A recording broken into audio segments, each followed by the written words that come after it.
Hello, I'm Gerard McBurney, and I am the creative director of Beyond the Score at the Chicago Symphony. And I've been asked to talk a little bit about the stuff that gets left out of Beyond the Score. The last few months, we've been working on a Beyond the Score about Tristan and Isolde. That's quite a problem. Tristan and Isolde lasts well over 4 hours, so you can't play it in the second half of a concert after a Beyond the Score. So we've had to try a wholly new approach. The orchestra's there all the time, it's a single show without an intermission, and we have huge chunks of orchestral music, and I thought, well, maybe that will help me get in a lot of the stuff that we need to talk about with Tristan and Isolde. But of course, it doesn't really help, because Tristan and Isolde is one of those pieces, those rare pieces in our Western culture, whose impact went far beyond the normal impact of a work of art. Wagner was like that anyway, but Tristan is, to my way of thinking, by some way his most progressive and original piece, which is not to say I don't love the others, of course I do, but there's something about this one music drama which goes right out there to the asteroid belt. And of course, the moment you start investigating it, you find enormous numbers of, if you like, consequences of this work of art. And I found myself thinking, I have to put that in the show, and I have to put this in the show. And in the end, I can't. For example, did you know that Van Gogh, Van Gogh, Van Gogh, Van Gogh, however you want to pronounce the name of the great Dutch painter of sunflowers, he was mad about Wagner. I would never have known that till recently. Somewhere in his letters, to his famous letters to his brother Vincent, and you can read them all online, you will find that he wrote frequently to Vincent about how important Wagner was in human history. And Van Gogh says, for the moment in our art form, that's to say in painting, there has not been someone like Wagner. There has not been someone who has done to colour what Wagner has done to harmony. But the day will come when we too, meaning us painters, us visual artists, we will produce someone who is as great as Wagner. Now, isn't that extraordinary? I didn't even know that Van Gogh went to the opera, that he knew anything about music. That's just a very small example. That's why I called this show the Tristan Effect, because it's about the effect of this music, how this music has such a special effect that's not like that of any other work, I think, in our literature. But it's also about the effect in the other sense of what was the effect on other people. Obviously, to a large extent, I've relied on what is the most famous effect and what had the most effect in this opera. That's to say, the famous Tristan Chord. The sound of that complex chord went out into our culture, and some of the innumerable stories that exist about the effect of that effect, I have included. A few of them I've included in our show, but then I've had to leave many other stories associated with this chord out, because we just can't. There isn't room. We'd be there all night listening to these stories. But then there are other aspects of this opera. For example, although in a way almost everything in this opera, I mean actually really everything in this opera, is derived from that famous idea. Some of those ideas that Wagner himself found, I didn't know this till recently, very much by improvisation. That's how he worked. He was not a good pianist. I'm sure he was better than I am, but that wouldn't be difficult. But he was not a pianist who could perform in public.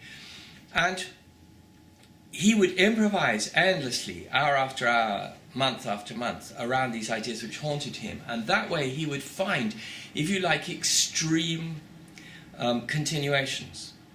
So our conductor, my much-loved friend and admired colleague, Esa-Pekka, with whom I discussed this show many times as we tried to prepare it, he was very keen that we work into the show a moment that performers called Lausch. Lausch means listen in German.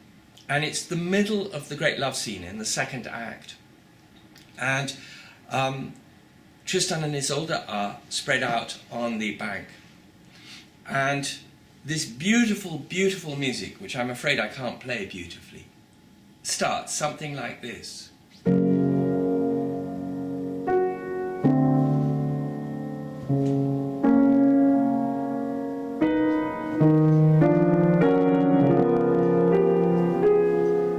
Now that actually is a derivation of, but it already sounds very, very different, especially this idea.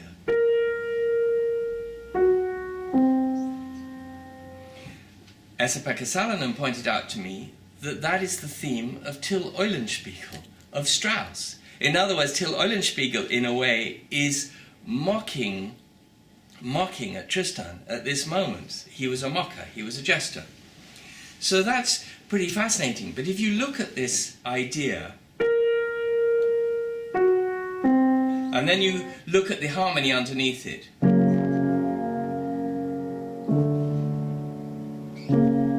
which of course is,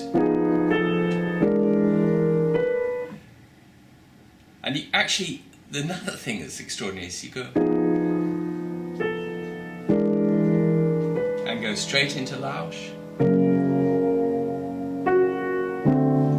You see that Lausch is the continuation of the Tristan Chord. That's what it is. It is the answer. Now, think about it. Think about Isolde's words. She says, listen, listen, beloved. And Tristan answers, let me die. Which is, of course, the dichotomy of the whole opera. Is there life? Is there death? Where is this moment? What Wagner very, very strangely called two pillars, which he draws together. How you draw together two pillars, I have no idea. It's one of the oddest things to say, but that's what he said. Life and death, you draw them together. So, desire,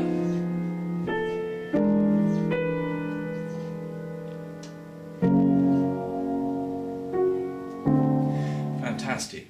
But that idea went right out in music. Towards the end of the Tristan Effect, this Beyond the Score, I have a series of quotations from other composers showing, just to give some very sketchy idea of the astonishing effect that this one piece had on all other composers. And one of the things that I used was the beginning of the opera and then the beginning of Mahler's 10th Symphony. And which is, but if you go back to and continue into Mahler's 10th,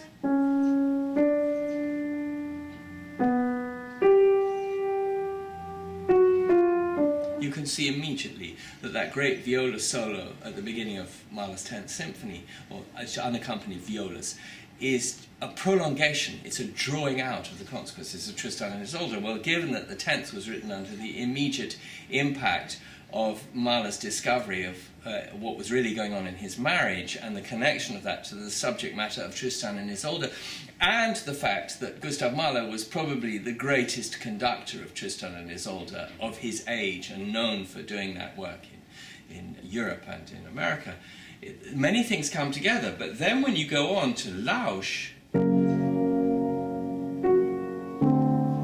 you immediately see that you're in the realm of, I won't try playing it, the second subject of the first movement of Mahler's 10th. So Lausch is all over Mahler's 10th. And when we get past the adultery aspect of both the 10th Symphony and Isolde, you have something else which is right deep embedded in the words, which of course, as many people will already know, Wagner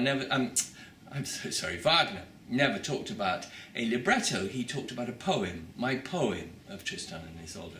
And in the poem, she says, listen, listen, beloved.